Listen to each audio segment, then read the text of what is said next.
For most of us, we're digital natives. We grew up around technology.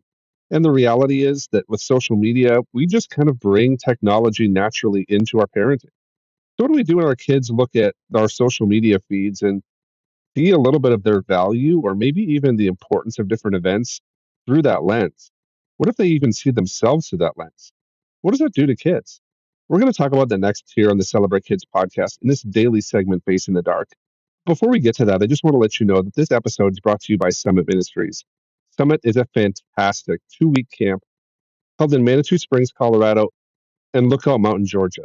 And there's two camps that are left open at the end of the summer for Manitou Springs, Colorado, and one of the sessions in Lookout Mountain, Georgia. I really think you should take some time, look into it, and have your high school or college kid get some incredible training with Dr. Kathy at one of these camps. You can find out more at summitministries.org/celebrate kids. Now let's turn to Dr. Kathy Cook. Don't be afraid of the dark. Be careful with stars. Not every light is gonna guide you, baby. Not every light is gonna guide you. So, Dr. Kathy, in a new book by Leah Plunkett, she talks about a phenomenon that she calls sharenting. She's really blending two words, the ideas of sharing and parenting, to describe kind of all the ways that parents and aunts and uncles and teachers and coaches and really all trusted adults in a kid's life transmit children's private information digitally. Leah Plunkett says that this can really make kids feel vulnerable as they grow older and may undercut their ability to really tell their own story. Now, I have to admit something, Dr. Kathy. A number of years ago, I was on a walk with one of my sons, and he was climbing a tree. And he looked at me and said, "Dad, take a picture and post it for Grandma."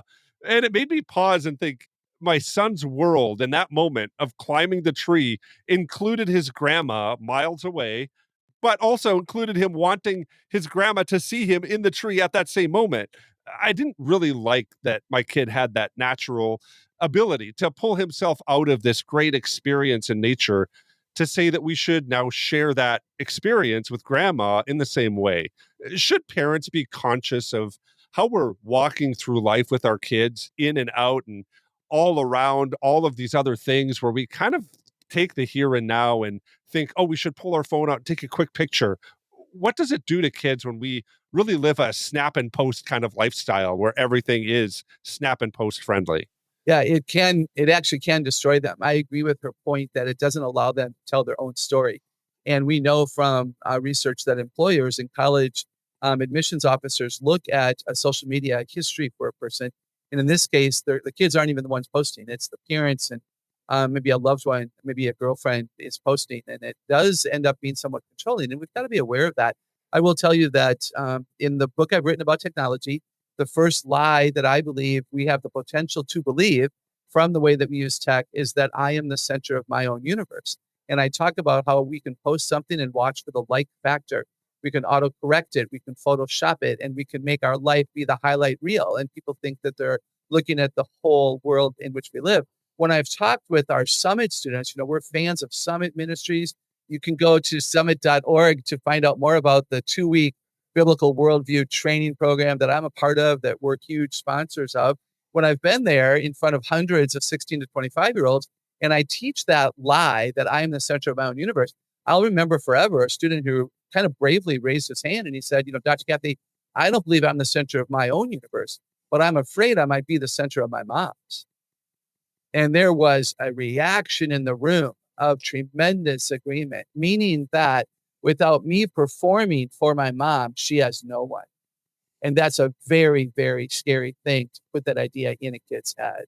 Yeah, I agree, Dr. Kathy. That's really a challenge, I think, for so many of us as parents, that we live in that world where so much of our life as a parent ends up being really involving kids. And therefore, sometimes we can kind of place that burden or what have you on our kids to say that you make me happy, or you make me sad, or you make me feel proud, or you make me feel kind of depressed today because things didn't go the way that I had hoped for.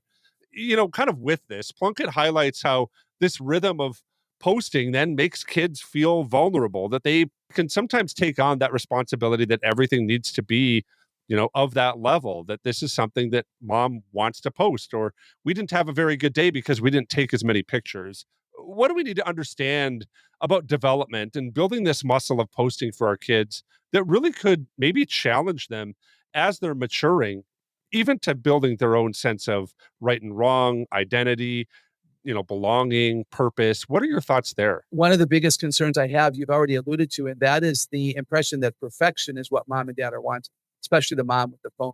So, have I done well enough? So, as we're recording this, we're in the middle of high school and college graduation season. And my Facebook feed is full of lots and lots of caps and gowns. And I've wondered about families who don't have a kid they're proud of in that way, a kid who dropped out, a kid who asked not to have pictures posted because it wasn't a big deal to him that he was a high school graduate or a trade school grad or whatever. So I think we better be really careful that we're not turning our kids into performers, that they don't believe that it's their job to be so good and so markedly different from others that mom would have some point to brag about. True story that some of our listeners have probably heard me speak about at a conference was a young boy on a playground who did something cute. I was researching my book about technology. I was at a park. I was just observing families together. And a young boy, I would say he was 4 or 5, 6 years old. He did something that I thought was really clever on an apparatus, ran over to his mom. And he didn't say, "Did you like that, mom?" Which is what I think I would have said. "Did you like it, mom? Was that good?" He said, "Mom, was that good enough for Facebook or should I do it again?"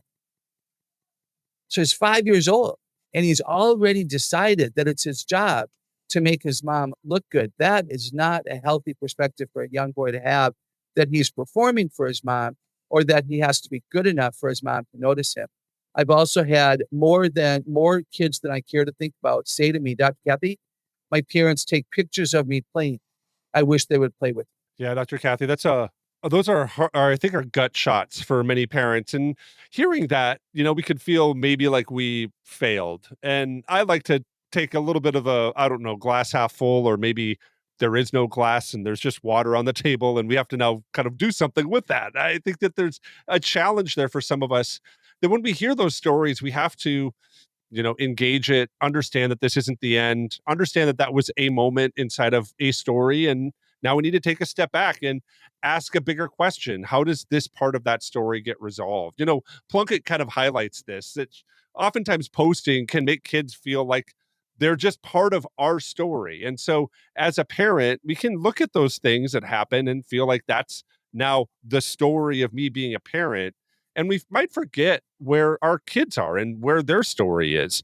And maybe how can we live into this narrative that we might be in many ways guiding our kids' story and making it feel like our story. How is that idea of really stepping in and being our kid's story a lie that can threaten kids and challenge them later in life? And what should we as parents do in those moments when we find ourselves there? It's interesting. We're a family unit by God's intentional design.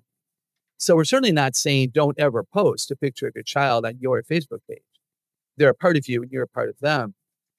So how do we balance that? What's the rhythm? What's the ratio? 3 of me and 1 of them. I don't know if a family would kind of design what they might consider to be a perfect Facebook family page. Like what would happen if we would have a family page? And some families do, and they keep it private for relatives only, which I think is actually a stellar idea. Where my brain went was moms who probably don't make as many scrapbooks as in the old days.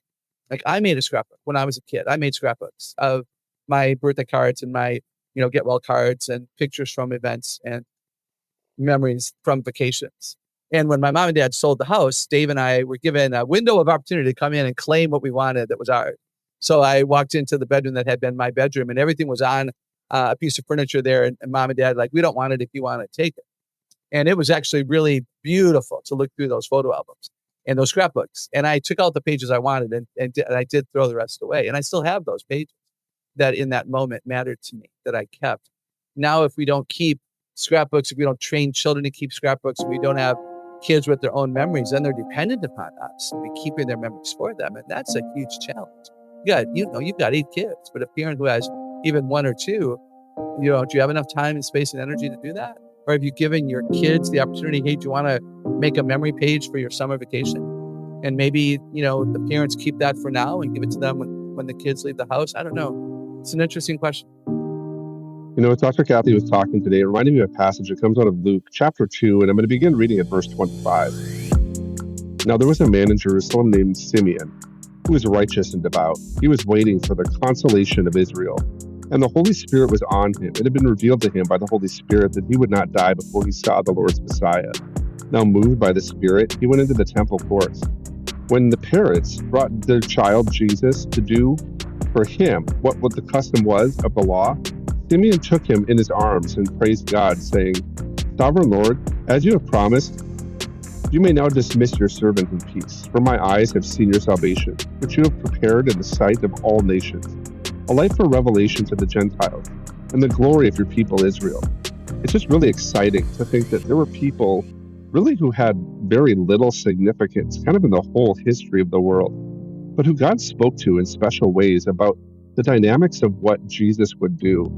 Sometimes I think with our kids, we can kind of see that through a similar lens, that what's happening today may be significant or insignificant, and we want to document or highlight the different things as if everything is kind of significant, whether they're eating ice cream on the front porch or going swimming in the lake, or we're going on a vacation somewhere special and exciting, and we want to document it all for our kids so that we don't forget it. But what if instead of documenting, kind of creating a snapshot of it, what if we did kind of a Simeon and just talked about the dynamic beauty and the grace of God in this moment? What do you think it could do for these kids? And speak into their life, maybe teach them what's happening here in these moments, rather than just taking a snapshot for us to look at later or for us to show our parents. Let's speak into these events and really have them be a special time period for our kids. I think doing that can really excite them and help them see what God's doing in these moments and be a bright light that's going to shine and cut through some of the darkest times that they're going to face in the future. I want to thank you for listening to the Celebrate Kids podcast and this daily segment, Facing the Dark. I want to remind you that this episode is brought to you by Summit Ministries, a 2-week Christian camp that really does a deep dive into Christian worldview, and it's something that Dr. Kathy speaks at routinely and is speaking throughout the course of the summer. There's 2 camps right now that are open for kids, high school kids or college kids, to join and really get some of this dynamic training. One of them is in Manitou Springs, Colorado, kind of at the end of the summer, and another's in Lookout Mountain, Georgia. I really think you should look into it. You can find out more information at summitministries.org/celebrate kids. Again, that's summitministries.org/celebrate kids. On behalf of Dr. Kathy Cook, my name is Wayne Stender, and I'm looking forward to seeing you here again tomorrow.